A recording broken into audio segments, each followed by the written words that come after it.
Où placer les photos dans la maison et surtout où ne pas les placer. Bonjour, je suis Françoise Chevalier, consultante et formatrice en Feng Shui tibétain et en géobiologie. Alors, les photos, on en a tous, à peu près tous. Bon, maintenant, on les garde plus sur le portable, enfin voilà, dans le téléphone ou dans l'ordinateur, mais on a quand même des photos papier. Et les photos, ce sont des souvenirs.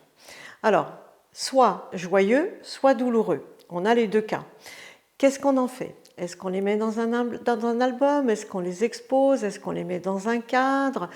À quel endroit? Où est-ce qu'on les met? Comment on fait? Je vais scinder en deux les photos joyeuses et les photos plus douloureuses. Alors, les photos joyeuses, ça, c'est pas un problème. Photos de vacances, photos de famille, où tout le monde est bien, la famille est en bonne forme, eh bien, on va les mettre, pour ceux qui connaissent un petit peu le Feng Shui, on va les mettre dans le secteur de la santé famille, si on peut, ou bien dans des endroits plus neutres, comme les couloirs, ou dans des endroits où on se sent bien, dans un coin du salon, ou alors on va venir activer le secteur du voyage, par exemple, si ce sont des photos de vacances au bord de la mer, ou quand on a fait des voyages, je ne sais pas, en Asie ou ailleurs, vous voyez. Même pour activer le secteur des bienfaiteurs, on va pouvoir se servir des photos à ce moment-là. Mais ce sont toujours des photos dans lesquelles on est bien, ce sont des bons souvenirs, c'est agréable, voilà, c'est plaisant. Après, on a d'autres natures de photos. On a des photos plus douloureuses qui concernent plus les personnes décédées. Donc là, il y a deux solutions. Soit on les expose, soit on ne les expose pas. Si on les expose, on va les mettre dans un secteur particulier qu'on appelle le secteur des bienfaiteurs, qui est attenant à nos personnes décédées. C'est là qu'on va les mettre. On va les mettre ensemble, ou sinon on va les mettre dans un album. Alors maintenant, vous allez me dire où est-ce qu'on va poser ces albums, où est-ce qu'on va les ranger? Parce qu'on a tous de plus en plus des problèmes de rangement. Les maisons ne sont pas toujours assez grandes, on manque de dépendance, on ne sait pas où ranger. Je vois beaucoup de gens là qui en ce moment stockent sur les balcons, on ne sait pas où mettre en fait. Donc les photos douloureuses, surtout, ne les mettez pas sous le lit.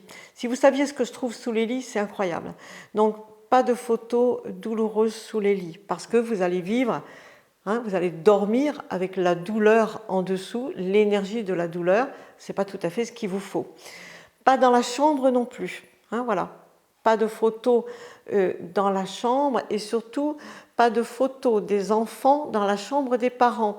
On rencontre énormément de photos d'enfants, surtout dans les chambres des mamans solo. Les mamans seules, je ne sais pas pourquoi, elles ont les photos de leur bébé qui est grand, souvent il est ado, et puis on le voit bientôt une photo presque tous les mois ou tous les ans, et voilà, elles n'arrivent pas à rester seules dans leur propre énergie, et pourtant il le faut, c'est nécessaire. Donc pas les photos des enfants dans la chambre des parents, soit les parents dorment avec l'énergie du couple, soit la maman seule ou le papa seul dort seul, voilà. Et lui pourra activer autrement pour rencontrer quelqu'un, mais pas avec la photo des enfants, d'accord? Et après, qu'est-ce qu'on fait des photos des gens qu'on n'aime pas? Si vous n'aimez pas votre belle-mère et que vous l'avez en photo partout, ben vous avez le droit de vous en séparer des photos. Les gens que vous ne voulez plus voir, ou des anciens amis que vous ne voyez plus, vous êtes fâché avec, ce ne sont plus des amis, vous les jetez ces photos-là, ne les gardez pas, ça ne sert à rien. Personne ne vous en voudra. De toute façon, vous ne les regardez pas, vous ne les sortez pas, vous n'en faites rien, mais sachez que comme elles sont présentes dans votre maison, elles créent une vibration énergétique qui diminue la vibration générale de votre maison parce que ça crée des mémoires négatives. Pour vous, c'est associé à des moments qui ne sont pas agréables, qui ne sont pas plaisants. Donc ça, vous ne les gardez pas, ces photos-là, vous les débarrassez, vous les jetez. Donc vous voyez, si je résume bien, ce qui est joyeux, pas de problème, on conserve, on l'expose. Ce qui est douloureux, on fait très attention aux endroits où on les met. Et puis, ce qui n'est pas bénéfique pour nous, on ne garde pas. Et surtout, pas dans la chambre de photos extérieures, pas de photos des enfants, photos de soi, photos du couple dans la chambre, oui, mais voilà. Et c'est tout ce qu'on va conserver comme photo.